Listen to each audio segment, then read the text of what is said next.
Γεια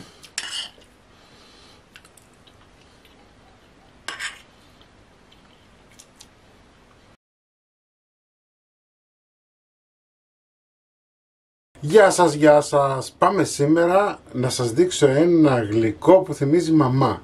Έτσι, θα φτιάξουμε χαλβά σε μυγδαλένιο, όμως δεν θα χρησιμοποιήσουμε δύο κατσαρόλες, δηλαδή δεν θα φτιάξουμε ξεχωριστά σιρόπι, ξεχωριστά το χαλβά, θα τα κάνουμε όλα μαζί για ευκολία. Πάμε να σας δείξω τη συνταγή. Θα μου επιλέξετε μια βαθιά κατσαρόλα, έτσι. Θέλουμε βαθιά κατσαρόλα γιατί υπάρχει κίνδυνος να καείτε. Εάν είναι ρήχη, ξέρετε, το σιρόπι, όταν το βάζουμε το σιρόπι στο χαλβά, δημιουργείται πρόβλημα. Λοιπόν, ένα ποτήρι λάδι, 2 ποτήρια σε μυγδάλι,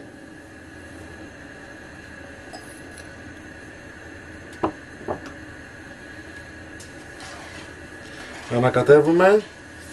Λάδι μπορείτε να βάλετε σπορέλαιο, μπορείτε να βάλετε ελαιόλαδο, έτσι, είναι στη δική σας την κρίση. Μπορείτε να βάλετε μίξη μισό-μισό. Εγώ έχω επιλέξει να βάλω μισό-μισό.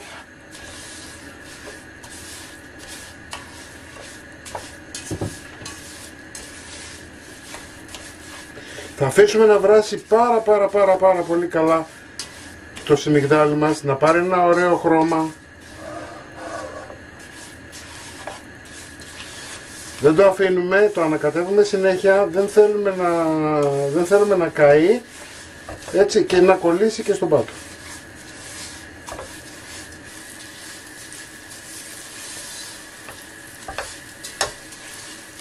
Η συνταγή είναι γνωστή, πιστεύω ότι οι περισσότεροι την ξέρετε. 1 ποτήρι λάδι, 2 ποτήρια σιμιγδάλι, 3 ποτήρια ζάχαρη, 4 ποτήρια νερό. Έτσι. Εγώ βάζω και σταφίδα μέσα, μπορείτε να βάλετε και ξηρούς καρπούς αν θέλετε, αν σας αρέσει.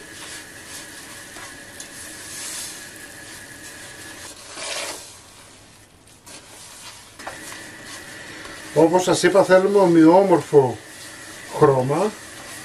Αφήστε το να σκουρίνει. Εάν θα δείτε, ήδη έχει αρχίσει, βλέπετε.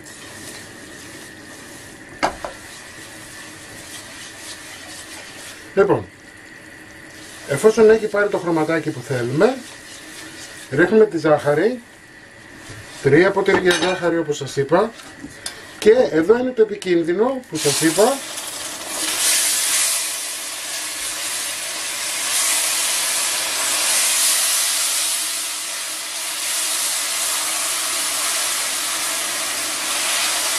Εδώ θέλει λίγο προσοχή.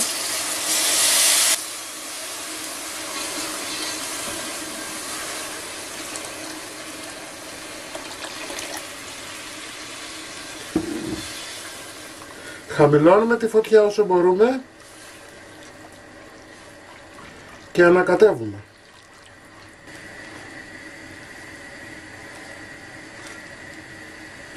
Θα ρίξουμε και τις σταφίδες μας.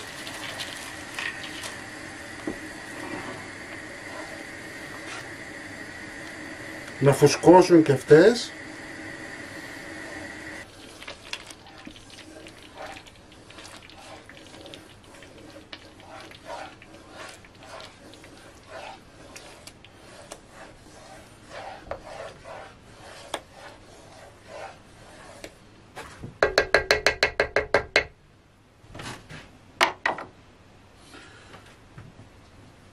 Θα πάρουμε μία πετσετούλα, μία πετσέτα, θα σκεπάσουμε το χαλβά μας και θα βάλουμε και το καπάκι.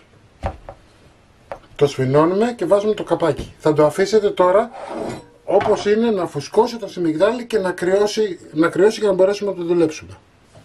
Αφήσαμε και κρύωσε καλά ο χαλβάς μας, κοιτάξτε τι ωραίος που έχει γίνει. Θα σφίξει κι άλλο, τώρα είναι ακόμα ζεστός.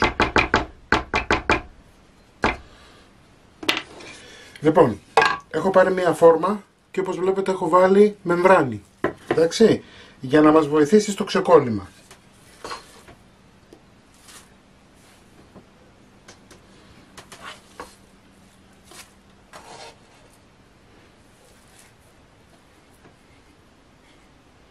Η φόρμα αυτή χωράει ακριβώς την ποσότητα του χαλβά.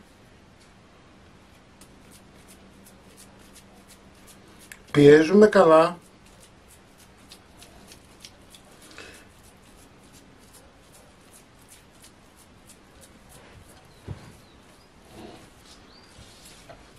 Και τώρα τι γίνεται, έχουμε η μεμβράνη θα μας βοηθήσει να το ξεκολλήσουμε. Εντάξει. Το παίρνουμε, το γυρνάμε ανάποδα.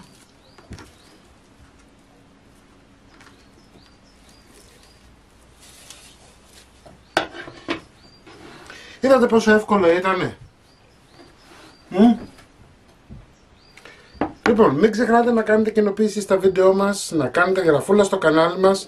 Οτιδήποτε χρειαστείτε μπορείτε να έρθετε στην ομάδα μας Μαγειρικές Απολαύσεις στο Facebook και τη συνταγή όπως πάντα θα την βάλω στο www.magirikesapolavsis.gr.